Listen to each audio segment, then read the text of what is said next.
Apakah benar apabila suami memakan penghasilan istri hukumnya haram?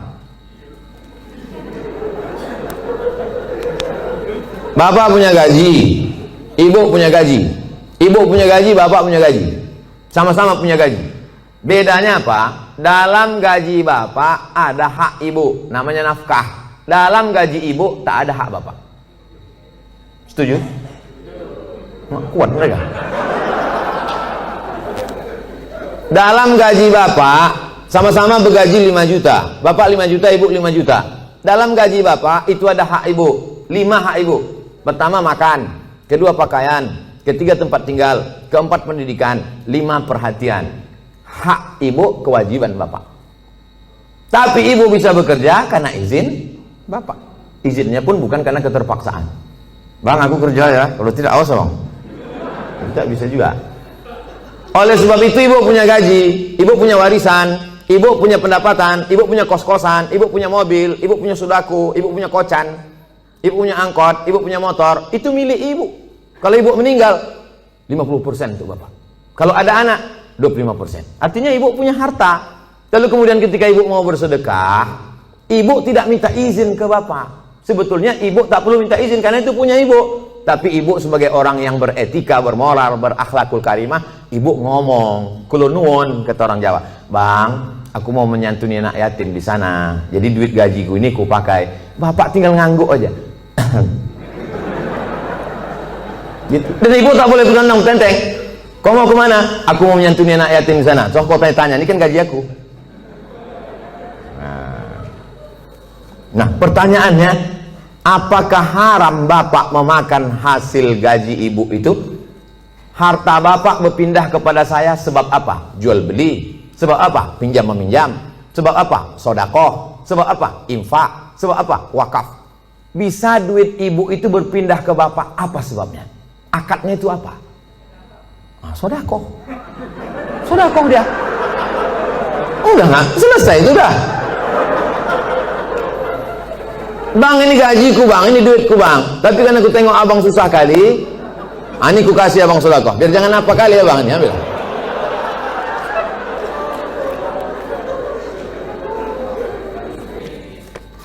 Bagaimana pandangan Ustadz ketika seorang pemimpin bertutur kata tak santun, tak bertata krama kepada bawahannya, padahal hakikatnya seorang pemimpin itu harusnya bisa menjadi panutan bagi orang yang dipimpinnya. Kalau kita tak suka, saya kebetulan tidak pimpinan, tapi dulu pernah juga jadi dosen. Satu semester itu kadang 10 kelas. Satu kelas itu isinya 30 orang. Jadi saya memimpin 300 orang. Jadi saya sampaikan di pertemuan pertama, adik-adik mahasiswa sekalian, saya ini orangnya tak suka marah-marah, ngamuk-ngamuk, caci maki, sumpah serapah. Saya punya aturan-aturan. Nilai saya ambil 40% dari mid semester, 40% dari UAS, ujian akhir semester. Ini saya bagi ada 13 makalah. Pertemuan pertama tatap muka, perkenalan, orientasi. Pertemuan nanti berikutnya adalah presentasi makalah. Kalau kalian sedang tidak mood, sedang malas, jangan datang ke kampus karena aku tak bisa menengok kalian main-main di dalam, main HP. Nah, saya kasih tahu. Kalau kalian tak siap makalah, jangan kalian datang. Kalian buat izin. Kalian bisa telepon saya, bisa kirim WhatsApp saya. Nah, kita kasih tahu dari awal. Kita yang paling tahu tentang diri kita. Apa yang membuat kita marah. Kalau kita pula mau mengasih tahu dia, kasih tahu dengan baik. Jangan kita marah kepada ini, kita lampiaskan ke sini. Qaulun ma'rufun, ucapan yang baik. Wa maghfiratun, pemberian maaf. Khairun, lebih baik. Pimpinan juga tak bisa marah-marah. Apa titel bapak tuh? MM, mudah marah. Nah, oleh sebab itu maka, tapi pemimpin tak boleh pula tak marah. Karena kalau pemimpin tak ada marah, makanya ada punishment, ada hukuman, ada SP1, ada SP2, ada SP3. Mesti ada ketegasan, mesti ada disiplin. Saya tak suka juga setelah pengajian ini, terserah kalian lah, mau kerja kerja, tak apa. Aku udah kuserahkan semua pada Allah. Tak betul. Ya, jadi sebetulnya Islam itu meletakkan sesuatu pada tempatnya. Jadi jangan bayangkan Nabi itu tak pernah marah. Nabi pernah marah. Naik dia ke atas mimbar, merah wajahnya, merah matanya, marah dia. Jadi Nabi itu menempatkan suatu pada tempatnya. Salam dia, assalamualaikum warahmatullah. Ditengoknya banyak yang tak sholat berjamaah, marah Nabi. La uharriqanna alaihim buyutahum, ku bakar rumah mereka yang tak sholat ke masjid. Kata Nabi. Marah. Mana mungkin bakar gitu ucapannya tak marah. Siapa yang tak ke masjid ku bakar. Marah. Cuman marah pada tempatnya. Ini banyak orang sekarang kan tak menempatkan sesuatu pada tempatnya. Orang yang menempatkan sesuatu pada tempatnya namanya adil. Lawan dari adil, zalim. Jadi kalau kita marah-marah aja sama orang, itu zalim. Bermasalah di rumah, marah ke security, itu zalim. Apa pula aku yang salah ke security? Awas kau kutuntut di akhirat nanti. Assalamualaikum Ustaz. Semoga Ustaz sehat-sehat. Amin.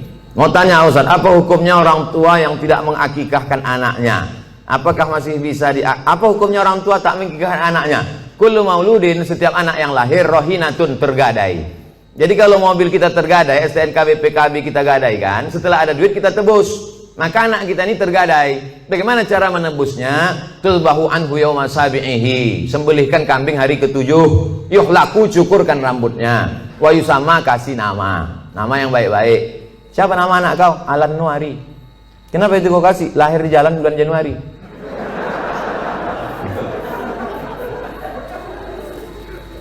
Kasih nama yang baik-baik, cukurkan rambutnya karena itu rambut kotor di dalam, lalu kemudian sembelihkan kambing hari ke-7.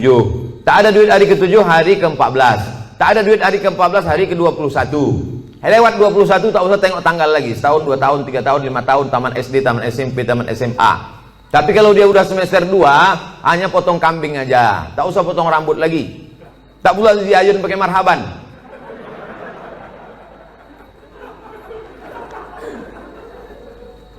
Apakah masih bisa diakikahkan setelah anak itu sudah besar Pak Ustadz? Jangankan anak itu, bapak ibu balik ke rumah nanti tanya emak sama ayah, ada tak diakikahkan? Kalau tak ada diakikahkannya, besok pagi beli kambing, boleh akikah. Akikah saja. Yang pula cukur rambut, begundul semua pegawai besok. Saya tulis dalam buku saya 37 masalah populer, di situ ada pembahasan akikah setelah dewasa.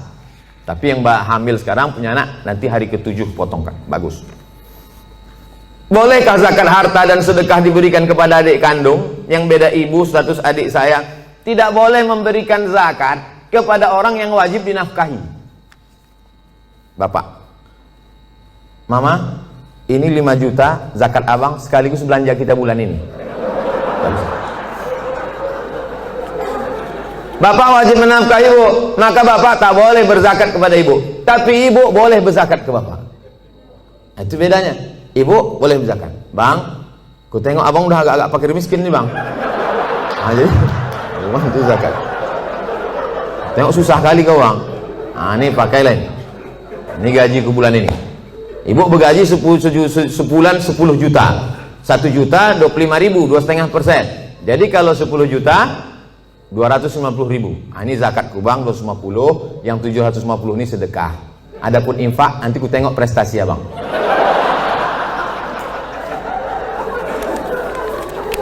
Nah, kaedahnya tak boleh berzakat pada orang yang wajib kita nafkahi.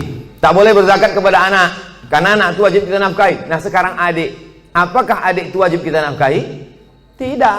Yang wajib dinafkahi itu siapa? Istri, anak, cucu, mertua, orang tua, yang hubungan langsung. Itu yang wajib kita nafkahi. Orang yang tak wajib kita nafkahi, boleh kita kasih zakat. Kalau kita bersedekah pada orang jauh, nilainya 1 sedekah. Tapi kalau kita bersedekah pada orang dekat, nilainya 2. 1 sedekah, 1 lagi silaturahim. Tapi banyak orang tak mau sedekah ke keluarga dekat. Kalau sedekah sama orang lain. Kok kenapa tak sedekah sama saudara? Payah saudara nih Pak Ustadz, dikasih sikit-sikit kali kata dia. Bagaimana menghadapi suami yang berselingkuh?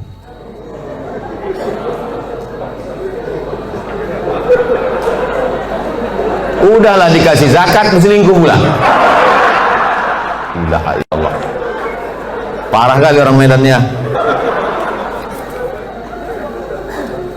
Ibu punya wali 6 orang. Jadi bukan ibu memanggil bapak itu dengan membawa centong sini bang, bukan gitu. Ibu punya wali 6 orang. Pertama ayah, yang kedua atuk opung, yang kedua abang ayah, yang ketiga adik ayah, yang keempat abang. Yang pertama ayah, yang kedua datuk opung, yang ketiga abang, yang keempat adik laki-laki, yang kelima abang ayah, yang keenam adik ayah. 6 wali ibu itulah yang menyelesaikan ini. Maka dipanggilnya lah, setan sini kau sebentar. Orang berselingkuh itu mesti gitu manggilnya. Tak pula kita panggil, kepada menantu kami silakan datang. Naiklah tengkuk dia. Kalau ada yang polisi, tentara situ, cabutkan pistol, letakkan di atas meja tuh, pang, letakkan, biar tahu dia. Walaupun tak ada pelornya. Ku dengar kau udah selingkuh. Kemarin tertangkap screenshot SMS. Ini dia kan, ini foto perempuan tuh kan. Kau jangan macam-macam. Kau berhenti selingkuh. Kalau kau tak berhenti, jadi kasih dia mop, di mop dia sikit.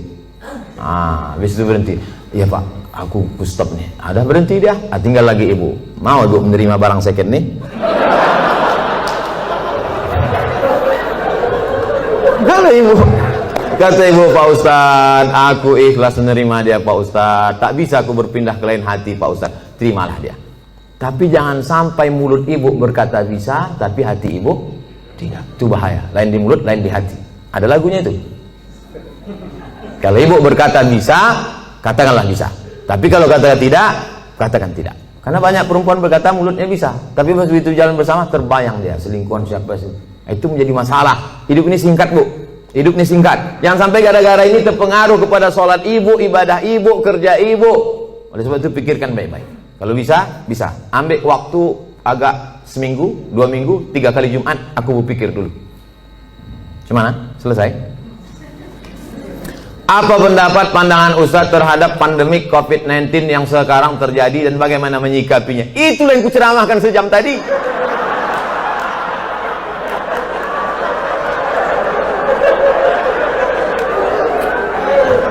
Itulah yang kucakapkan dari tadi. Mungkin pertanyaan ini ditulis sebelum tadi datang diserahkan ke panitia. Jadi sebetulnya sudah terjawab. Kalau tak terjawab juga, tinggal tonton aja Ustadz Abdul Somad Official Channel. Subscribernya udah 1 juta. Mana tahu nanti dicarinya yang mana channel itu yang ada 1 juta subscriber.